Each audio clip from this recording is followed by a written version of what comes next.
I had not been back there in years, but it was the last place left to look.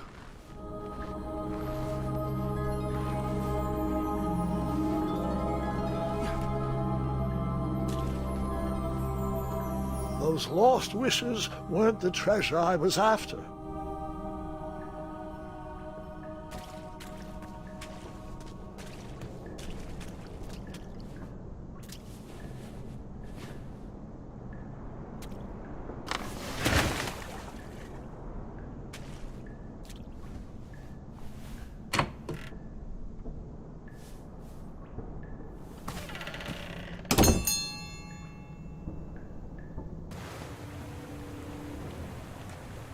It was not exactly as I remembered it, but it wasn't all that different either.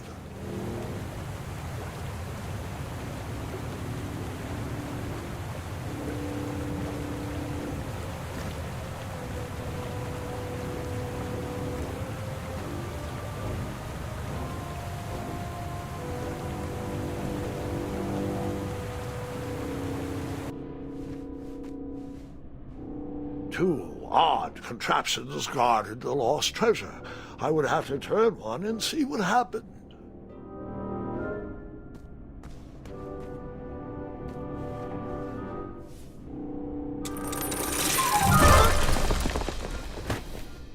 And that's what would have happened if I turned the left switch. But since I am here telling this story, you already know that I...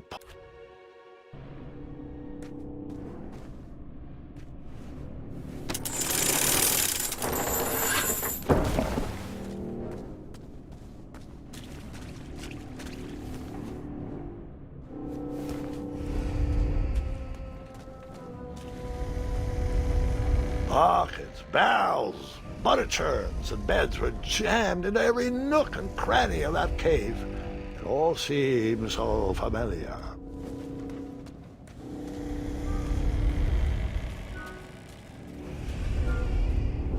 Even though the bed was very comfortable, this was no time to hide under the covers.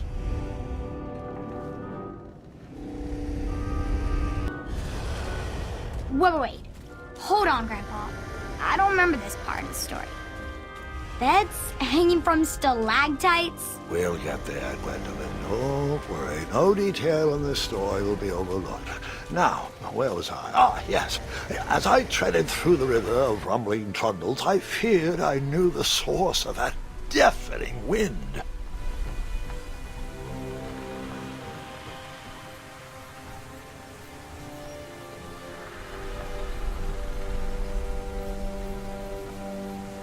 Nestled beneath a slumbering pile of teeth and claws was... Fabled mirror! Oh, so you remember this part of the story? Well, dragons are my favorite. You want to tell this part? Yes! King Edward sent me, the greatest knight in all of Daventry, on a quest to return his stolen mirror. A gigantic, hulking beast of a dragon was the last thing in my way to... My way to add a shinier hat to my collection.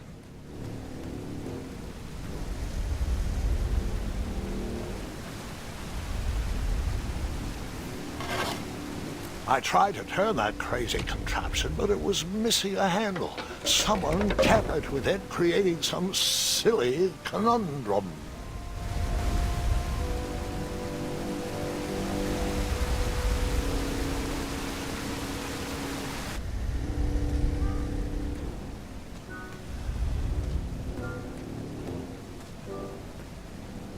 Volumes of old books with foreboding titles clutter the shelves of that strange bedroom. How to Tame a Dragon, Breaking the Spirit of Hideous Beasts, Amateur Spells...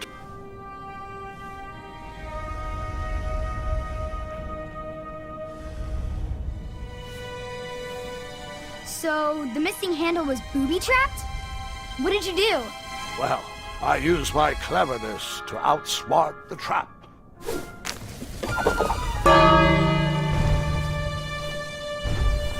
Then I used my cleverness to hide.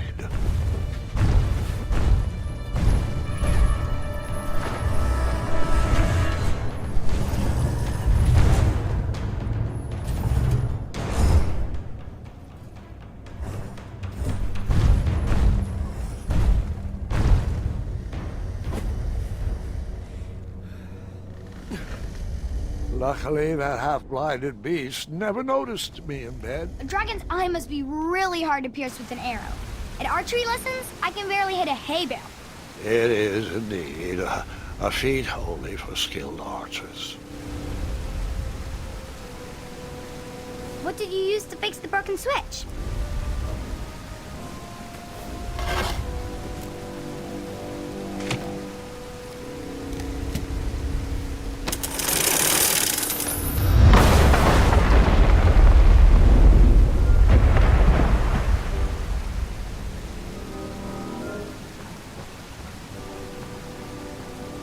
The dragon's chains were coiled around a gigantic switch mounted to the cave wall.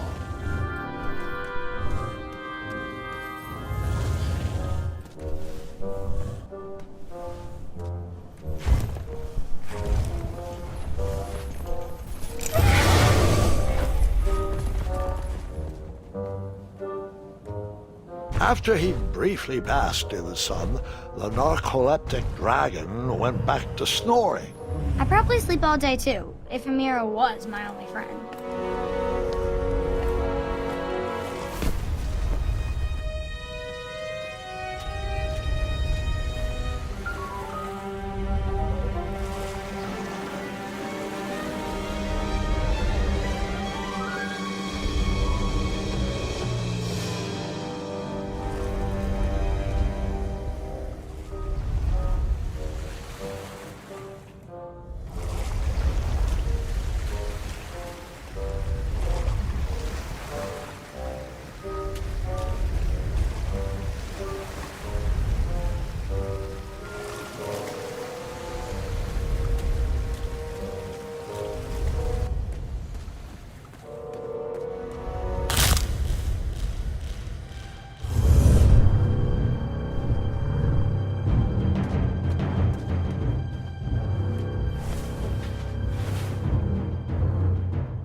Whoever designed this trap thought they were pretty clever, but I would probably find a way to hit that unreachable switch.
The mirror called out to me.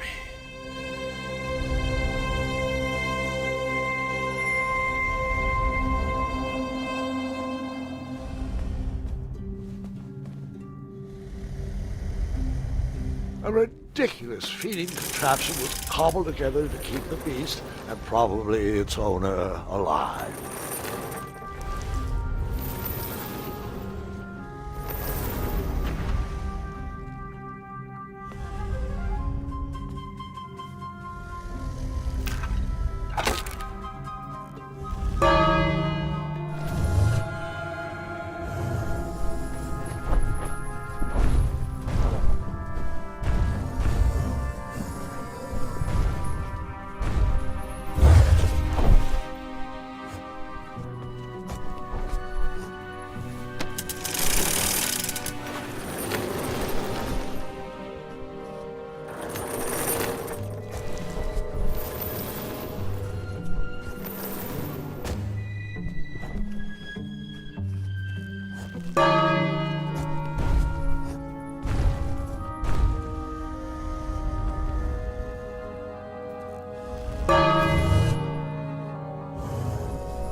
With the magic mirror safely in my possession, I dreamt of the Daventry I would be rewarded with, and the kingdom it could become.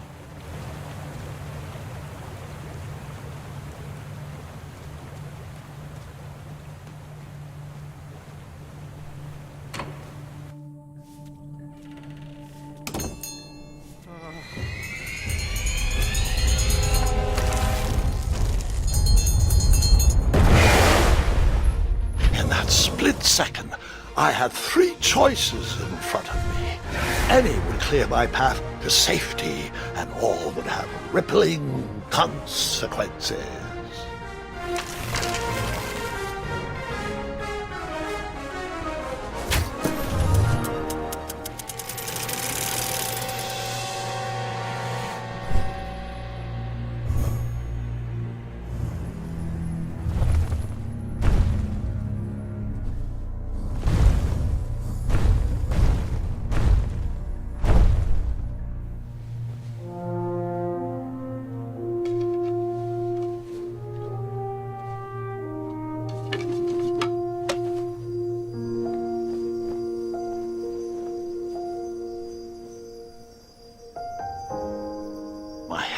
Shaking and my arms could barely grip the rope, but with the last of my strength, I climbed out of the well and headed back to the castle.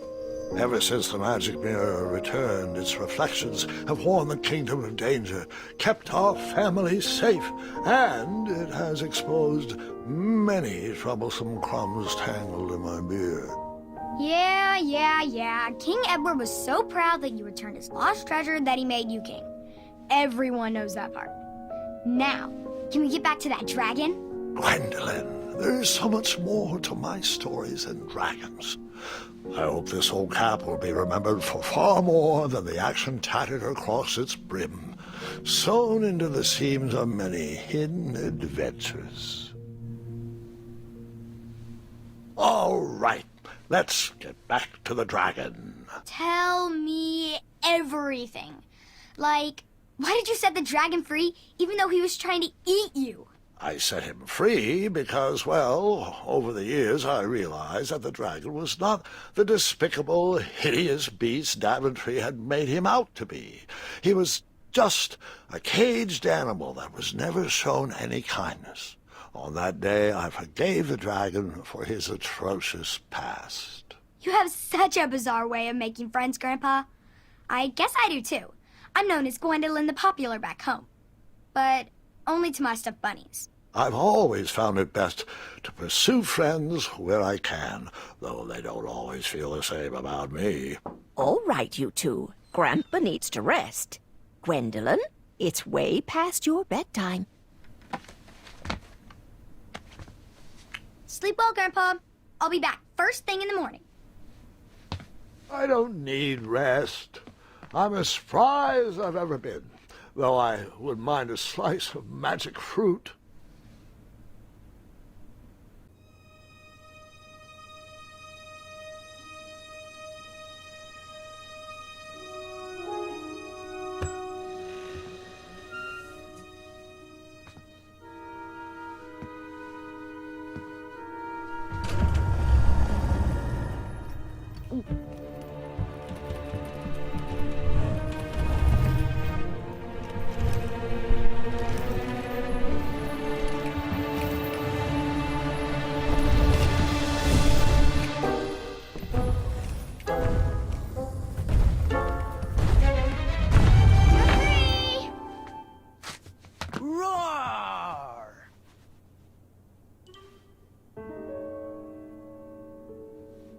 Well, hello, cousin.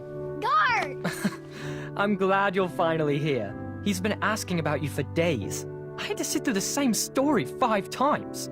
We got here as fast as we could, and I like Grandpa's stories, especially the ones with dragons. Ah, yes, the legendary beast that he set free. I don't know if he forgets I've heard that story before, or he doesn't care, but he loves telling it to anyone that will listen. I'm pretty sure I heard the nursemaids telling his same jokes in the hall. Have you heard anything the doctors are saying? Yes, doctors, wizards, magic elves. Grandfather is fine, Gwendolen. They all say the same thing. He's just old. He still has a few good years left. Look, we're all excited that your family made the trip, but there's no need to worry. You should get some rest. I'm sure you're scheduled for a full morning of Grandfather's hilarious ramblings. Oh, I'm also scheduled for the tournament tomorrow. Ah, yes, the fencing tournament. You'll love it. I'm, of course, favored to win, and will make sure you have the very best seat to view my victory. The courtyard will be filled with important people and delicious hors d'oeuvres. Oh, I'm actually competing in the tournament. I had no idea we were hosting a junior tournament. That's incredible. In that case, I will gladly be there to cheer you on and eat delectable appetizers. Nope, no junior tournament. I'll be squaring off against you. I see. Well, perhaps this is the time to stop listening to stories and finally make some of your own. Good night, Gwendolen. Sleep well.